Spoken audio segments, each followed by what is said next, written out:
How Govinda lost his reputation. क्यों हमें उनकी मूवीज आजकल देखने को मिलती ही नहीं है? क्या बॉलीवुड वालों ने ऐसा जानबूझ के किया है?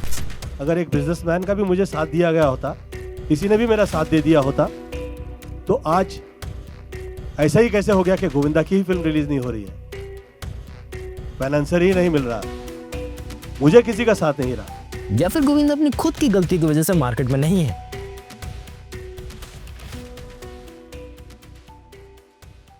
बहुत सारे मार्केट में लोग बोलते हैं ना कि ये लक बाय चांस है, कि लक की वजह से उनका फैक्टर था, कि लक मैटर करा तो वो सक्सेसफुल थे मार्केट में, और लक मैटर नहीं करा तो वो मार्केट से चले गए। बट ऐसा पूरी तरीके से नहीं है। इसके लिए सबसे पहले हम लोग को समझना होगा उनकी स्टार्टिंग हुई कहाँ से। उनका बचपन से सपना था कि ब्रो उनको एक्टिंग लाइन में जाना हो, उनको एकदम प्रोफेशनल बनना है इस फील्ड में। एंड इसी जज्बे के साथ ना वो अपनी क्लिप्स रिकॉर्ड करते थे, अपनी एक्टिंग स्किल्स को दिखाते थे, डायरेक्टर के सामने जाते थे, उनको अप्रोच करते थे, जो एक्टिंग्स के हब होते थे वहाँ पर जाके वो लोगों को अप्रोच करते थे। तुमको देखने के बाद मुझे ऐसा लगा कि अपना वीडियो बनाया जाए, अपना काम करके दिखाया जाए तो उसको रिस्पॉन्स ज़्यादा अच्छा मिलेगा। एंड इसी से उनके अंकल के थ्रू उनको एक मूवी मिली जहाँ पर उनको एक मेन लीडिंग हीरो का रोल मिला, दैट इज तन बदन, जो 1986 में फिल्म रिलीज हुई थी। एंड उस मूवी के बाद से गोविंदा की रेपुटेशन मार्केट में बनने लगी थी।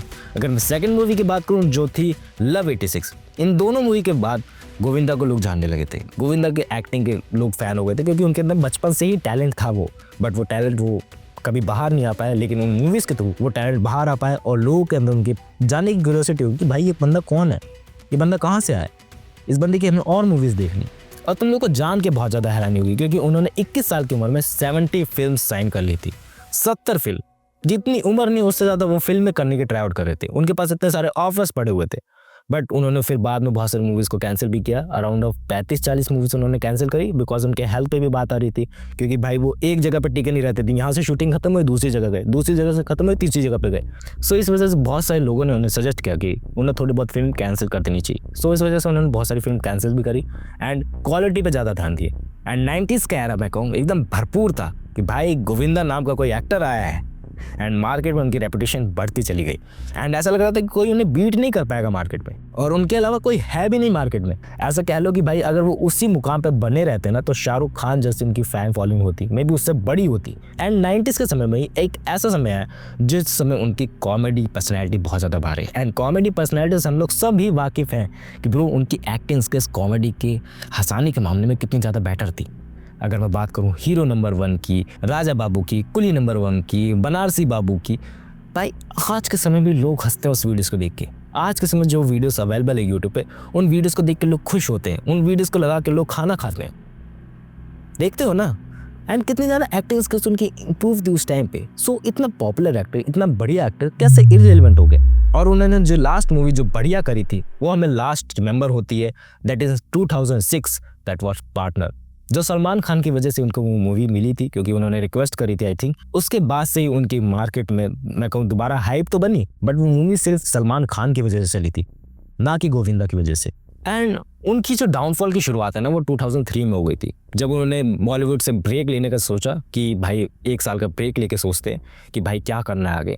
एंड 2004 में उन्होंने फिर पॉलिटिक्स ज्वाइन कर ली, जो उनका भाई के वर्स्ट डिसीजन था। एंड पॉलिटिक्स ज्वाइन करने के बाद उनके जो व्यूअर्स थे, फैन बेस था, वो थोड़ा बहुत बदलता चला गया। एंड मार्केट में जो गैप था ना वो और लोगों ने कवर अप करना चालू कर दिया। And he also become the MP। और इस जिम्मेदारी का काम जो मुझे सौंपा गया है, मैं पूरी कोशिश करूंगा कि ऊपर वाला मुझसे ऐसा ही करवाए जिससे मेरे संपूर्ण परिवार की, हर वो शख्स जो मुझसे प्यार करता है, हर वो व्यक्ति जो मेरे प्रति स्नेह रखता है, उनका सम्मान बढ़े। और उनको ऐसा लग रहा था ना कि ब्रो वो बहुत ज़्यादा अच्छे हैं, उनको बहुत ज़्यादा ईगो आ गया था एंड वो अपने काम को, MP वाले काम को सीरियसली नहीं लेते थे। एंड इस वजह से उन्हें पॉलिटिक्स में कहूँ छोड़नी भी पड़ी या फिर उनको छुड़वाई गई, I don't know about it. And इसके बाद मैं कहूँ बहुत ज़्यादा कंट्रोवर्सीज हुई, बहुत ज़्यादा दिक्कतें हुई इनके साथ। उनकी जो मूवीज़ थी वो कैंसिल होती गई, उनकी जो सेंसर बोर्ड की जो मूवीज़ जो अप्रूव करता है वो उन्होंने कैंसिल कर दी। बाकी 2 फिल्में जो हैं रवि चोपड़ा साहब की और अष्टमिलाय की, उनका क्या पोजीशन है? रन बोला रन है। सच कह रहा हूँ मैं, मुझे नहीं समझ में आया कि वो अचानक कैसे ठहर गई। मेरा ये सोचना है कि मुझे मंच ही नहीं दिया जा रहा है। मेरी फिल्में जो है वो थिएटर तक पहुंच ही नहीं पा रही हैं। ये ऐसा मेरे साथ वर्षानुवर्ष से क्यों हो रहा है? मैं पॉलिटिक्स से बाहर निकल चुका हूँ, मेरी तरफ से किसी के लिए प्रॉब्लम नहीं है, तकलीफ नहीं है, मैं सिर्फ हाथ जोड़े जोड़े घूम रहा हूँ। एंड साथ ही साथ बहुत ज़्यादा कॉन्ट्रोवर्सीज बैकएंड में चलती गई एंड इतनी ज़्यादा कॉन्ट्रोवर्सी थी कि भाई उनके बाद एलिगेशन भी बहुत ज़्यादा लगे कि ब्रो ये सब चीज़ें करते हैं, गोविंदा सेट पे आ गए, लोगों को थप्पड़ मारते हैं, ये सब चीज़ें करते हैं। लोग कहते थे कि वो टाइम पे भी नहीं आते थे, जो मूवी शूट करते हैं उस टाइम वो टाइम पे नहीं आते थे। अब मैंने 3 फिल्में बनाई, मेरे सीन में भी लेट आता था, लेकिन मेरा काम हो जाता था। लेकिन और किसी एक्टर के लिए हम ऐसे बुराई नहीं कर सकते थे, बिकॉज एक्टर एक ऐसे है ना, हम लोग सोचते ठीक है आया काम करके चले गए। इंसान ने टाइम की कदर नहीं की, आज टाइम ने उसकी कदर छोड़ दी। बट फिर आता है एरा दोबारा 2006 का, जब उन्होंने दोबारा भागम भाग मूवी करी and that movie was successful, but because not of the Govinda, because of the other actors, Akshay Kumar, Babu Rao पता नहीं क्यों बाबू राव ही आता है दिमाग में, एंड इनकी वजह से ये मूवीज चली। बट नॉट पर्टिकुलरली गोविंदा का वो डाउनफॉल ठीक हो गया, वो डाउनफॉल कभी ठीक नहीं हो पाया। गोविंदा ने उसके बाद भी बहुत सारी मूवीज ट्राई आउट करी, बट वो मूवीज कभी हिट नहीं गई, वो मूवीज कभी रिलीज नहीं हुई। गोविंदा के साथ बैकएंड में इतनी सारी दिक्कतें चली ना कि उनको खुद को समझ नहीं आ रहा था कि ब्रो चल क्या रहा है बैकएंड। तो इसका जिम्मेदार था कौन कि ब्रो इसकी वजह से ही डाउनफॉल हुआ। कभी कभार उन्होंने बोला कि भाई ये सब बॉलीवुड की वजह से हुआ है, सो क्या रियली में बॉलीवुड की वजह से हुआ है? ये कहा गया कि गोविंदा की फिल्म अच्छी होगी, हम थोड़ी ना सोच सकते थे इसे कहाँ से थिएटर दे दें, तो उसे मंच ही प्रदान नहीं किया गया। सबसे पहले बात करी जाते हैं वो अपने काम को लेकर प्रोफेशनल थे ही नहीं, प्रोफेशनलिज्म उनके अंदर था ही नहीं पहले से। लाइक उनकी मूवी का शूटिंग टाइम है 9 बजे, लेकिन वो अपने शूटिंग टाइम से 12 बजे आ रहे हैं। 12 बजे, what the fuck, why is letting? वो उनके काम में कोई प्रोफेशनलिज्म नहीं था एंड कोई उन्हें ज़रा सा कुछ बोल क्या दे वो लड़ने के लिए बैठ जाते थे कि ब्रो ये सीन तो ऐसे ही होना चाहिए, ये सीन तो ऐसे ही प्रोजेक्ट किया जाएगा, ये सीन में तो ऐसे ही मैं करूँगा, तुझे जो करना है वो कर ले। एंड ऐसी चीज़ें हुई एंड उनका जो ईगो था वही उन्हें खा गया। एंड मेरे हिसाब से तो मुझे ये लगता है कि जो उनका ईगो था अंदर से कि ब्रो मेरे से बढ़िया एक्टर तो हो ही नहीं सकता कोई मार्केट में, मेरे से बढ़िया बंदा तो कोई हो ही नहीं सकता, एंड उसी चीज़ ने खा लिया बंदे को कि ब्रो कोई इसके साथ काम करने के लिए रेडी ही नहीं हो रहा है, कोई इसको फिल्म देने के लिए रेडी ही नहीं हो रहा है। और मैं बात करूँ अगर डेविड की, डेविड के साथ उन्होंने बहुत सारी फिल्म करी पास्ट में, बट डेविड ने भी उन्हें फिल्म देना बंद कर दी। क्यों? डेविड का फ़ोन ऑन था, तो फ़ोन पे मैंने सुन लिया वो कह रहे हैं कि चिच्ची बहुत सवाल पूछने लग गया है, और इतने सवाल पूछने लग गया है कि मेरा नहीं दिल है कि मैं उसके साथ काम करूं। उसे कहो जो छोटा मोटा रोल कहीं मिल जाए तो कर। क्योंकि ब्रो वो सेट पे लड़ाई झगड़ा करते थे, सेट पे भाई आते ही नहीं था टाइम पे, एंड वो उनके ईगो की वजह से, उनकी लड़ाई झगड़े की वजह से लोगों के अंदर भी भाई डिसरिस्पेक्ट आ गई अंदर से, क्योंकि भाई कभी ना कभी तो चीज़ें खुलासे होंगी ना। एंड जो गोविंदा को लॉन्ग टर्म से फॉलो करते हुए आ रहे हैं, उनके फैन बेस भी है, वो उनके बुराइयों को भी जानते हैं, वो उनकी अच्छाइयों को भी जानते हैं। सो वो जानते हैं कि किस बंदे को आगे लेके जाना है, किस बंदे को आगे लेके नहीं जाना। और सेंसर बोर्ड की तो मैंने तुम्हें बात बता ही दी, उनकी मूवीज़ क्वालिफाई ही नहीं कर पा रही थी। उनकी मूवीज़ कह रहे थे कि 18+ है, उनकी मूवीज़ में कह रहे थे कुछ ज़्यादा ही वायलेशन है। क्यों नहीं कर रहे थे ऐसे लोग? मे बी बैक एंड में कुछ सच में लोग पड़े हुए थे जो गोविंदा को सक्सेसफुल नहीं होने देना चाह रहे थे, क्योंकि वो उस समय बूमिंग स्टार थे। और अगर मैं बात करूँ ईगोनेस की, तो एक ईगोनेस और आती कि ब्रो खुद ही बंदा सामने से मूवी से रिजेक्ट कर दे रहा है। अगर मैं पॉपुलर वंस की बात करूँ तो देवदास में उन्हें ऑफर मिले थे कि ब्रो उनको रोल मिल सकता है, बट उनको तो भाई मेन हीरो का रोल चाहिए था, वो नहीं हो सकता है। एंड गदर में भी यही बात हुई थी कि गदर में भी उनका रोल मिल सकता है, बट गदर में भी उन्हें रिजेक्ट कर दिया गया क्योंकि उन्हें भाई मेन रोल चाहिए। बट फिर हैंडपम्प कोई और उखाड़ता भाई, बट ये नहीं हो सकता था। सनी पाजी एंड मैं कहूँ वर्स्ट डिसीजन ऑफ द भाई डिकेट्स, अवतार मूवी में कौन रिजेक्ट कर सकता उसे?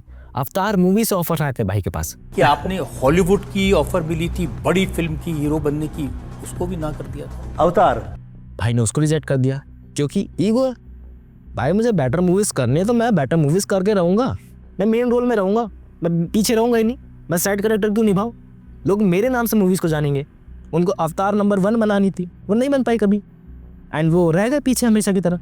ये मेरे हिसाब से लगता है, तुम लोगों को मे भी मेरा रूड बिहेवियर लग सकता हो, बट मुझे ऐसा लगता है, मेरे जो भी रिसर्च है मुझसे ऐसा प्रिटेंड होता है कि ब्रो ऐसी ही चीज़ें वर्क करी होंगी तभी उनका डाउनफॉल आ गया, और यही उनका मेन रीज़न है डाउनफॉल का। और कोई मेन रीज़न नहीं है कि ब्रो बॉलीवुड ने उनको हटा दिया, ये चीज़ें हो गई, सेंसर बोर्ड क्वालिफाई क्यों नहीं करा मूवीज़ को, क्योंकि उनका ईगो ही उस लेवल का था। मे भी कुछ बैकएंड में लोग लगे हो पीछे, बट बंदे के पास इतनी बड़ी बड़ी मूवीज़ का ऑफर आए और वो साइड रोल नहीं कर पाए। एक्टर इज दैट कि ब्रो वो कोई भी रोल करने के लिए रेडी हो जाए, हाँ वो रोल की रेपुटेशन होनी चाहिए, वो रोल अच्छा होना चाहिए, ये बात मैं मानता हूँ। बट भाई अवतार मूवी को कौन रिजेक्ट कर सकता है? कौन? खुद सोचो तुम लोग। बहुत सारी न्यूज़ आई थी ना बैकएंड में पीछे क्यों रिजेक्ट कर दी? ईगो। एंड उसी ईगो ने बंदे को मैं कहूँ खा लिया। एंड अब उसी ईगो की वजह से अभी भी बंदा मूवीज़ कर रहा है। बहुत सारी मूवीज़ ऐसे रिलीज़ नहीं हो रही है, तो नहीं हो रही है, ईगो है। भाई मैं ऐसी मूवीज़ बनाऊंगा जैसे 90s के समय में बनाया करता था। 2000 वाली मूवीज़ क्यों बनाऊँ मैं? जेन ज़ी वाली मूवीज़ क्यों बनाऊँ मैं? ईगो है। जुड़वा में भी यही बात चली थी कि ब्रो जुड़वा से भी ऑफर आए थे, नहीं हुआ, रिजेक्ट कर दिया भाई। एंड यही मेन रीज़न मुझे लगता है डाउनफॉल का। बाकी मे भी मैं गलत हो सकता हूँ, मेरे थॉट्स गलत हो सकते हैं, तुम लोग मुझे सही कर सकते हो भाई। तुम लोग ऑडियंस हो, तुम लोग जानते हो मेरे से ज़्यादा, तुम लोग मेरे से ज़्यादा मूवीज़ देखते हो, तुम लोग मेरे से ज़्यादा समझते हो इन सब चीज़ों को। एंड तुम और मैं दोनों 90s किड है, दोनों ने 90s की मूवीज़ को देखा है, मतलब किड नहीं है बट देखा ज़रूर है। अब तुम लोग क्या सोचते हो क्या नहीं सोचते हो कमेंट्स करके बता देना। बाकी यही था इस वीडियो में। आई थिंक मैंने कुछ ज़्यादा बोल दिया आज। मिलते हैं नेक्स्ट वीडियो में यार, बाय।